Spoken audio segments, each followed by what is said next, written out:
So finding patterns is also a good problem-solving strategy. It enables you to reduce complex problems to a pattern and then use the pattern to derive the solution. And that is one of the general ed requirements for quantitative experience, is being able to apply problem-solving strategies to a more complex situation. So this should be helpful in obtaining that goal for the university and for your degree requirement.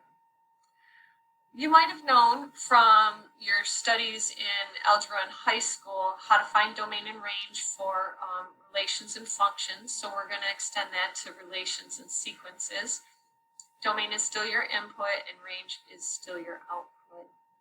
We'll just review that. Hopefully, if you didn't quite catch it in high school, we got time to do it again. And then to apply that to sequences, we're going to be asked to find the nth term of a sequence and write rules for sequences. So relation, domain, and range. I've got domain in red. I tried to keep that in red through my example slides for quite a ways. And the range, that's your output. We'll try and keep those in blue. See how well I did on that as we go.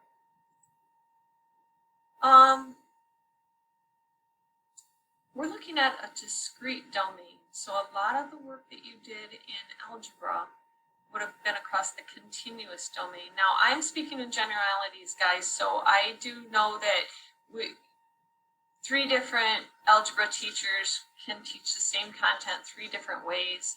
You might have been in a more advanced math class, you might have went through calculus, you might not have.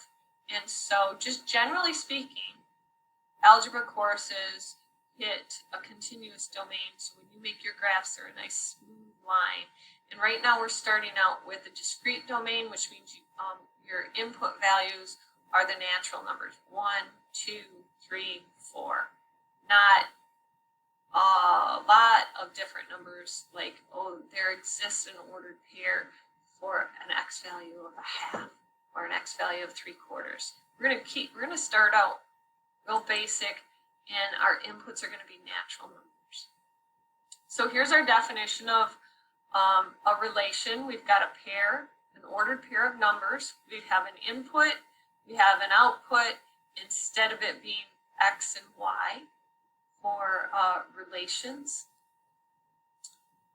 we're going to have an a, an n, and an a sub n, because we're dealing with sequences. Right now, we're not, that's our discrete domain, 1, 2, 3, 4.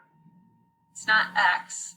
X is got the domain set of all real numbers. We're looking at just actually the natural numbers.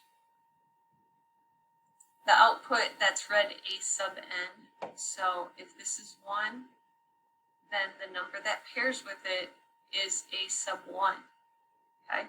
So first term is 4, second term is 8, third term is 12. You can see right here, this ordered pair matches up with this one. This table is representing a relation. This ordered pair is representing a relation. Inputs, natural numbers. Outputs, in this case, following a rule. Inputs are in red. Do you guys have any